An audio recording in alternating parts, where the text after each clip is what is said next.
ಎಲ್ಲರೂ ನನಗೆ ಕಾಯ್ತಾ ಇದ್ದೀರಾ ಅಂತ ಗೊತ್ತು, ಅಂದರೆ ನನಗೆ ಅಂದರೆ ನಾನು ಕೂಡ ಸುದ್ದಿಗೆ ಕಾಯ್ತಾ ಇದ್ದೀರಾ ಅಂತ ಗೊತ್ತು. ಬಿಗ್ ಬಾಸ್ 3ನ ಎಪಿಸೋಡ್ 4ನ ಹೈಲೈಟ್ಸ್ ಏನು ಅಂತ ಹೇಳ್ತೀನಿ. ಓಪನಿಂಗ್ಗೆ ನಾಮಿನೇಷನ್ಸು. ಏನಪ್ಪ ಇದು ನಾಮಿನೇಷನ್ಸ್ ಇನ್ನೊಂದ್ಸಲ ಅಂತ ಯೋಚನೆ ಮಾಡ್ತಿದ್ದೀರಾ? ಏನು ನಾಮಿನೇಷನ್ಸ್ ಅಂತ ಅಂದರೆ, ಪ್ರತಿಯೊಬ್ಬ ಕಂಟೆಸ್ಟೆಂಟ್ಸು 3 ಜನ ಹೆಸರು ತೊಗೊಬೇಕು. ಯಾರಿಗೆ ಅವ್ರ ಪ್ರಕಾರ ತುಂಬಾ ಈಗೋ ಪ್ರಾಬ್ಲಮ್ಮು ಅಥವಾ ಅಹಂಕಾರ ಇದೆಯೋ ಅಂತ ಅನಿಸುತ್ತೋ ಆ 3 ಹೆಸರನ್ನ ತೊಗೊಂಡು ಬಿಗ್ ಬಾಸ್ ಹೇಳಬೇಕಿತ್ತು. ಸೊ ಎಲ್ಲರೂ ಹೇಳಿದ್ರು. ಇನ್ನೊಂದು ಡಿಫ್ರೆಂಟ್ ಏನು ಅಂದರೆ, ಹುಚ್ಚ ವೆಂಕಟ್ ಅವರು ಸ್ವತಃ ಅವ್ರ ಹೆಸರು ಹೇಳ್ಕೊಂಡು 2 ಹೆಸರು ಹೇಳಿದ್ರು. ಸೊ ಎಲ್ಲ ಹೆಸರು ಹೇಳಾದ್ಮೇಲೆ ಟೋಟಲಾಗೆ ನಾಮಿನೇಟ್ ಆದವರು ಚಂದನ್, ಕೃತಿಕಾ, ಆಮೇಲೆ Huccha Venkat. So big boss ಈ 3 ಜನಕ್ಕೂ ಒಂದು ಟಾಸ್ಕ್ ಕೊಟ್ಟರು. ನಿಮ್ಮ 3 ಜನಕ್ಕೂ ತುಂಬ ಅಹಂಕಾರ ಅಂತ ಅಥವಾ ಈಗೋ ಪ್ರಾಬ್ಲಮ್ ಅಂತ ಹೇಳಿ ಮನೆಯವರು ನಿಮಗೆ ವೋಟ್ ಮಾಡಿದ್ದಾರೆ. ಸೊ ಪ್ರತಿಯೊಬ್ಬರಿಗೂ 2 ಗಂಟೆ ಟೈಮ್ ಸಿಗುತ್ತೆ. ನೀವು ಕಂಟೆಸ್ಟೆಂಟ್ಸ್ಗೆ ಹೋಗಿ ಕನ್ವಿನ್ಸ್ ಮಾಡಿ ನಿಮ್ಗೆ ಅಹಂಕಾರ ಇಲ್ಲ ಅಂತ ಹೇಳಬೇಕು. ಗೆದ್ದವ್ರಿಗೆ ಒಂದು ಬಹುಮಾನ ಇದೆ ಅಂತ ಹೇಳಿ ಬಿಗ್ ಬಾಸ್ ಅನೌನ್ಸ್ ಮಾಡಿದ್ರು. ಸೊ ಒಬ್ಬರೊಬ್ಬರೇ 2 ಅವರ್ ಟೈಮ್ ಸ್ಟಾರ್ಟ್ ಆಯಿತು. ಎಲ್ಲರೂ ಕನ್ವಿನ್ಸ್ ಮಾಡೋಕ್ಕೆ ಟ್ರೈ ಮಾಡಿದ್ರು. ಚಂದನು ಮಾಡಿದ್ರು, ಕೃತಿಕಾನು ಮಾಡಿದ್ರು.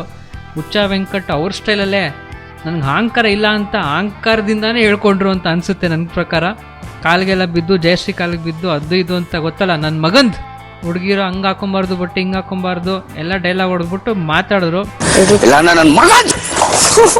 ಪ್ರತಿಯೊಬ್ಬರಿಗೂ ಒಂದು ಮಾತು ಹೇಳ್ತಾ ಇದ್ದೀನಿ, ಇಲ್ಲಿ ಎಷ್ಟೇ ಆಡಿ ಬಿಗ್ ಬಾಸ್ ಶಿಕ್ಷೆ ಕೊಡ್ತಾರೋ ಬಿಡ್ತಾರೋ ಗೊತ್ತಿಲ್ಲ, ಆಚೆ ನಾನು ಶಿಕ್ಷೆ ಕೊಟ್ಟೇ ಕೊಡ್ತೀನಿ. ಅದಾದಮೇಲೆ ಕ್ಯಾಪ್ಟನ್ ಶ್ರುತಿ ಮತ್ತು ಮಾಸ್ಟರ್ ಆನಂದ್ ನಡುವೆ ಒಂದು ಆರ್ಗ್ಯುಮೆಂಟ್ ನಡೀತು. ಶ್ರುತಿ ಅವರು ಮನೇಲಿ ಕೆಲಸ ಸರಿಯಾಗಿ ನಡೀತಿಲ್ಲ, ಇವತ್ತು ಪೂಜೆ ಮಾಡಿಲ್ಲ ಅಂತ. ಅದು ಜನರೆಲ್ಲ ಮಾತಾಡ್ಬೇಕಾದ್ರೆ ಮಾಸ್ಟರ್ ಆನಂದ್ ಸ್ವಲ್ಪ ಅವ್ರ ಪಾಯಿಂಟ್ ಆಫ್ ಇಂದ ಹೇಳಿ ಇಬ್ಬರು ಮಧ್ಯೆ ಒಂದು ಆರ್ಗ್ಯುಮೆಂಟ್ ಅಂತಲೇ ಹೇಳ್ಬೋದು. ಸ್ವಲ್ಪ ಆರ್ಗ್ಯುಮೆಂಟ್ ಜಾಸ್ತಿಯಾಗಿ ನಡೀತು ಇಬ್ಬರು ಮಧ್ಯೆ. ಸೊ ಎಲ್ಲ ಆದಮೇಲೆ ಈ ವಾರದ ಲಕ್ಸುರಿ ಬಡ್ಜೆಟ್ ಟಾಸ್ಕಲ್ಲಿ ಸೋತು ಮನೆಯವರು ಈ ವಾರ ಲಕ್ಸುರಿ ಬಡ್ಜೆಟ್ನ ಬಿಗ್ ಬಾಸ್ ಕ್ಯಾನ್ಸಲ್ ಮಾಡಿದ್ದಾರೆ. ಯಾಕೆಂದರೆ ಚೆನ್ನಾಗಿ ಮಾಡಿಲ್ಲ, ನೀವು ಗೆದ್ದಿಲ್ಲ ಅಂಥೇಳಿ ಲಕ್ಸುರಿ ಬಡ್ಜೆಟ್ನ ಕ್ಯಾನ್ಸಲ್ ಮಾಡಿದ್ದಾರೆ. ಕೃತಿಕಾ ಅವ್ರಿಗೆ ಒಂದು ಅವಾರ್ಡ್ ಸಿಕ್ತು. ಏನಕ್ಕೆ ಅಂತ ಹೇಳ್ತೀರಾ? ಸೊ ಬಿಗ್ ಬಾಸ್ ಪ್ರತಿಯೊಬ್ಬರಿಗೂ ಒಂದು ಟಾಸ್ಕ್ ಕೊಟ್ಟಿದ್ರು.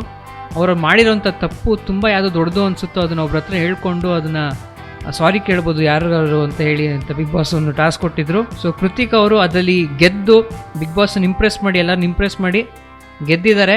ಬಿಗ್ ಬಾಸ್ ಅವ್ರಿಗೆ ಕೊಟ್ಟಿರುವಂಥ ಬಹುಮಾನ ಏನು ಅಂತ ಹೇಳಿದ್ರೆ, ಮುಂದಿನ ವಾರದ ನಾಮಿನೇಷನ್ಸಿಂದ ಕೃತಿಕಾ ಅವರು ಸೇವ್. ಹೌದು, ಮುಂದಿನ ವಾರ ಕೃತಿಕಾ ಅವ್ರನ್ನ ಯಾರು ನಾಮಿನೇಟ್ ಮಾಡೋಂಗಿಲ್ಲ ಮನೆಯಿಂದ ಆಚೆ ಕಳ್ಸೋಕ್ಕೆ. ಮತ್ತು ಕಂಟೆಸ್ಟೆಂಟ್ಸ್ ಎಲ್ಲರೂ ನನಗೆ ಅಹಂಕಾರ ಇಲ್ಲ ಅಂತ ಕನ್ವಿನ್ಸ್ ಮಾಡಿದ್ರಲ್ಲಿ ಚಂದನ್ ಅವ್ರು ಗೆದ್ರು.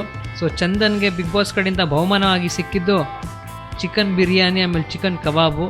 ಸೂಪರಾಗಿ ಬ್ಯಾಟಿಂಗ್ ಆಡಿದ್ರು. ಕನ್ಫೆಷನ್ ರೂಮಲ್ಲಿ ಹೋಗಿ ಅವರೊಬ್ಬರೇ ತಿನ್ನಬೇಕು ಅಂತ ಹೇಳಿ ಬಿಗ್ ಬಾಸ್ ಹೇಳಿ ಸೂಪರಾಗಿ ಬ್ಯಾಟಿಂಗ್ ಆಡಿದ್ರು.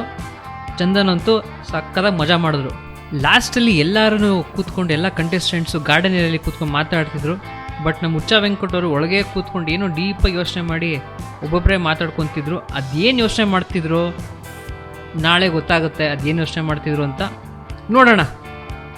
ಸೊ ವೀಕ್ಷಕರೇ, ನಿಮಗೆ ಇದೇ ಥರ big boss season 3 complete updates ಏನೇ ನಡೆಯುತ್ತೆ ಅಂತ ಎಲ್ಲ ಗಾಸಿಪ್ಸು ನಿಮಗೆ ಬೇಗ ಬರಬೇಕು ಅಂತಂದರೆ ನಮ್ಮ ಚಾನಲ್ಗೆ ಸ್ಯಾಂಡಲ್ವುಡ್ ಸೆಂಟ್ರಲ್ಗೆ ಸಬ್ಸ್ಕ್ರೈಬ್ ಮಾಡೋದು ಮಾತ್ರ ಮರಿಬೇಡಿ. ಪ್ಲೀಸ್ ಸಬ್ಸ್ಕ್ರೈಬ್ ಮಾಡಿ.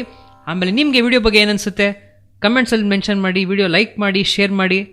ನಾನು ನಿಮಗೆ ಮತ್ತೆ ಸಿಗ್ತೀನಿ. Stay tune. ಬಾಯ್. ಹಾಯ್, ನಾನು ನಿಮ್ಮ JK.